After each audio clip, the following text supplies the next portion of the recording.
Hi friends, welcome to our channel. ఈ రోజు మన వీడియోలో కాకరకాయ చిప్స్ అండి.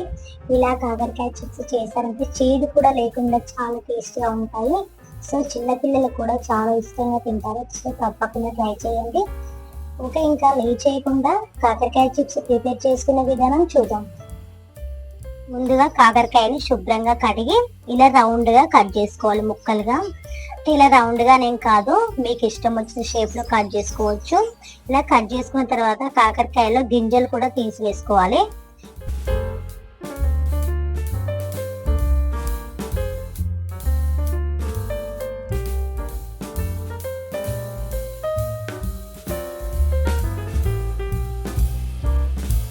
ఇదిగో ఇలా కాకరకాయ ముక్కల్ని ఇలా గింజలు లేకుండా తీసుకోవాలి. తర్వాత ఇందులో ఒక 2 టేబుల్ స్పూన్ల వరకు పసుపుని, ఒక 2 టేబుల్ స్పూన్ల వరకు సన్నుప్పుని యాడ్ చేసి బాగా కలుపుకొని ఒక 15 నిమిషాల పాటు పక్కన పెట్టుకోవాలి. ఇలా సన్నుప్పు కలపడం వల్ల చేదు అనేది పోతుంది కాకరకాయలో ఉన్నది. ఒక 15 నిమిషాల పాటు పక్కన పెట్టుకోండి. టైం లేదు అంటే 10 నిమిషాలనే సరిపోతుంది.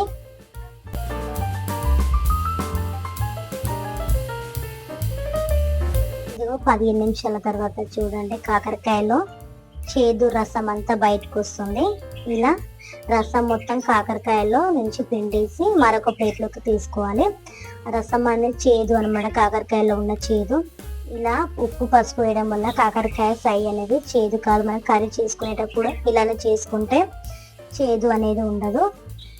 ఇలా మొత్తం రసం లేకుండా పిండేసి మరొక ప్లేట్లోకి తీసుకొని పక్కన పెట్టుకోండి.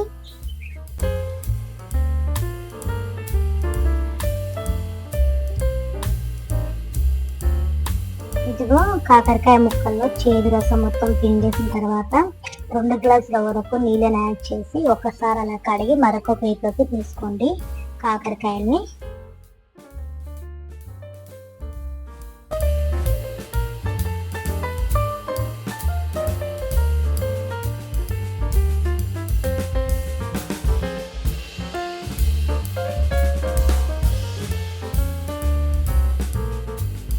ఇలా శుభ్రం చేసుకున్న కాకరకాయ ముక్కల్లో ఒక 1 టేబుల్ స్పూన్ అల్లం వెల్లుల్లి పేస్ట్, ఒక 2 టేబుల్ స్పూన్ల ధనియాల పొడి, మీ రుచికి తగ్గట్టుగా సాల్ట్ యాడ్ చేయండి. నేనైతే ఒక 1 టేబుల్ స్పూన్ సాల్ట్ యాడ్ చేశాను. తర్వాత ఒక 4 టేబుల్ స్పూన్ల బియ్యం పిండిని యాడ్ చేయండి. ఒక 2 టేబుల్ స్పూన్ల శనగపిండిని కూడా యాడ్ చేసి, తర్వాత ఒక 1 టేబుల్ స్పూన్ వరకు పసుపు, ఒక 3-4 రెమ్మల వరకు కరివేపాకు. ఈ కారానికి తగ్గట్టే కారాన్ని కూడా యాడ్ చేయండి. నేనైతే ఒక 2 టేబుల్ స్పూన్ల కారాన్ని యాడ్ చేశాను. చిప్స్ అంటే కొంచెం కారంగా ఉంటేనే టేస్ట్ బాగుంటుంది కదా. ఇలా యాడ్ చేసి మొత్తం కలిసేటట్టుగా కలుపుకోండి మసాలా మొత్తం. ఇలా కలుపుకున్న తర్వాత కొద్దిగా వాటర్ని వేస్తూ కలుపుకోవాలి. ఒకటేసారి వాటర్ని వేసుకోవద్దు, కొద్దిగా వేసుకుంటూ కలుపుకోవాలి. మనం మామూలుగా పకోడీ చేసుకుంటే ఏ విధంగా పిండి అనేది కలుపుకుంటాం, సేమ్ అదే విధంగా పకోడీ లాగానే ఇలా కొద్దిగా వాటర్ని వేసుకుంటూ కలుపుకోవాలి.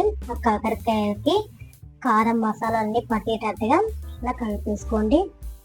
మీకు ఒకవేళ మసాలా వేసుకోవాలని ఇష్టం ఉంటే మసాలా కూడా యాడ్ చేయొచ్చు. నేను ఇక్కడ మసాలా ఏమి యాడ్ చేయలేదు. ఇలా నేను చూపించిన విధంగా కొద్దిగా వాటర్ని యాడ్ చేసి సేమ్ పకోడీ పిండి లాగానే కలుపుకోండి. ఒకవేళ మీరు పొరపాటున నీళ్ళను ఎక్కువ యాడ్ చేశారనుకోండి, కొద్దిగా బియ్యం పిండిని మళ్ళీ యాడ్ చేసుకుంటే నో ప్రాబ్లం, ఏం కాదు. అలాగే మొక్కజొన్న పిండి కూడా యాడ్ చేసుకోవచ్చు, మీ ఆప్షన్ అది. ఉంటే యాడ్ చేయండి, లేదంటే ఇంకా లైట్ తీసుకోవచ్చు. ఇలా మొత్తం పిండిని కొద్దిగా వాటర్ వేస్తూ కలుపుకొని ముందుగానే ఆయిల్ని వేడి చేసుకోవాలి.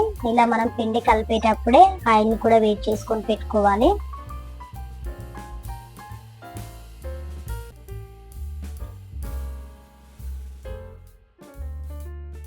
ఇదిగో నేను నూనెను ముందే పెట్టేసుకున్న స్టవ్ మీద. ఇలా వేడిగా ఉన్న నూనెలో ఇలా కాకరకాయ ముక్కలు వేస్తూ డీప్ ఫ్రై చేసుకోవాలి. ఇలా ఒకదాని మీద ఒకటి వేసుకోకుండా విడివిడిగా వేసి అలా ముక్కల్ని నూనెలో వేసిన తర్వాత వెంటనే కలపొద్దు. ఆ కాకరకాయ చిప్స్ని 1 నిమిషం పాటు ఆగి అప్పుడు గరిటెతో టర్న్ చేయండి.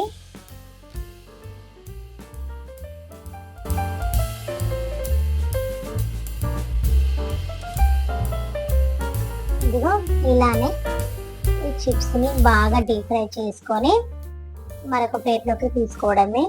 ఇలా మీకు కావాల్సినన్ని డీప్ ఫ్రై చేసుకొని మరొక ప్లేట్లోకి తీసుకొని టేస్ట్ చేయడమే.